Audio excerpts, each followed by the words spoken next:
Hello and welcome to another Substance on Substance. My name is Phil Graham, Head of the Economic Substance Analysis for Harneys in the BVI, and I'm joined today not by Josh Mongeau, our Sultan of Substance, who is halfway up a mountain, I believe, but actually by Ross Munro, who is our Global Head of Harneys Fiduciary, and is here today to talk about the solutions we have available to clients out there. Thanks for joining us. Thanks, Phil. You've heard over the course of the last few weeks, Josh and I repeatedly talking about how classification is the most important thing to be doing right now. I'm not going to necessarily deviate on that point. It absolutely is and should be the focus of everyone right now. But classically, when we've been talking to clients, they very rightly say, well, okay, I've classified now. I have my answer. I am doing a relevant activity. What are the options available to me? And that's a very good answer, and one that we in the law firm are obviously very happy to begin talking to clients with guidance around what might be required, what might be perceived as adequate when someone looks at the legislation and the code once it is published. But fundamentally, they need to look at what solutions are available to them in the jurisdiction, and that's where Ross and his team come in very nicely. Ross, I wanted to sort of begin really by looking at holding business, because it's the classic one that a number of BVI entities are doing.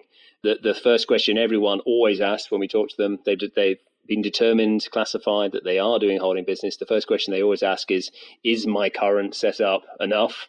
I have a registered agent, I have a registered office, is that all I need?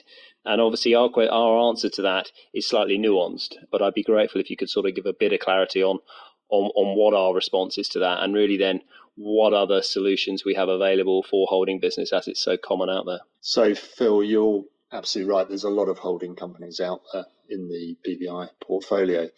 And we're talking to lots of clients at the moment about the economic substance obligations that those holding companies face. The good news is that it doesn't require a fundamental change to the way the business is carried on. It does depend on the nature and scope of the business, but in the vast majority of cases, it is really a matter of record keeping and the reporting after the end of the relevant financial period. So we are now offering a number of different levels of solution, which really depend on the comfort level that clients are seeking and the amount of effort that they want to go into the record keeping themselves. The obligations under the Act are simply that you comply with the statutory obligations applicable to the companies and that you have adequate employees and premises in the BVI. On the first point, our solution is to offer various degrees of health check for the entity to make sure that you're fully compliant. The reporting must be done through the registered agent, which will commence next year. The adequate employees and premises for the vast majority of holding businesses will be satisfied by engagement of the registered agent and the registered office in the BVI. So put all together, that isn't a fundamental change, and in most cases the additional cost will run to a few $100s and not require a major change in the way that the company operates. That makes a great deal of sense. I mean, a lot of that, frankly, sounds like good governance. It should be something that BVI companies are doing on a regular basis anyway, working alongside their registered agents. And so exactly as sort of Ross has said, it really shouldn't be a change to the day-to-day practice.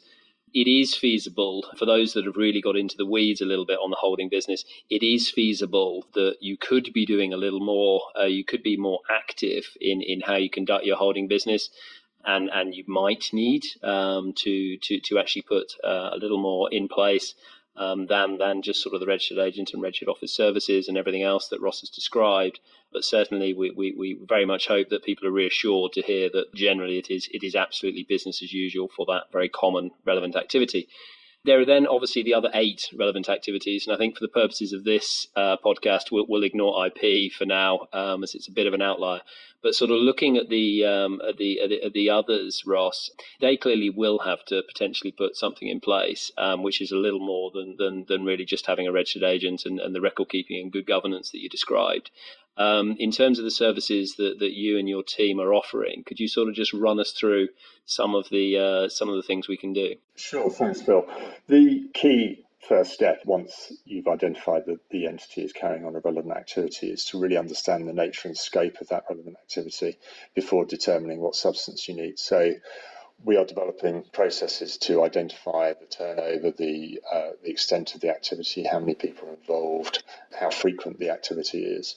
And in many cases, that will be relatively modest. In others, obviously a lot more substantial. It really does depend. Having done that, we can then offer a number of different services to fit the circumstances of the entity. So, for example, we will offer directorships to help with the direction and management requirement. We can offer outsourcing services where we can perform the core income generating activity, the administration of the company. We can provide accounting services, record keeping. Some companies will, by virtue of the nature and scope of their activity, feel that they need to have premises, and we have a number of different options available to entities to either share space for board meetings or to have their own dedicated space. So some companies will be looking to have employees, either bringing in employees from outside, and we can help with immigration and labour concerns, or to employ staff. We can also offer secondment of our own existing staff on a part-time basis, depending on the circumstances. So the key message is that it really does depend on the nature and scope of the relevant activity, but whatever the answer to that is, that there will be options available to provide services to those entities and discharge the obligations.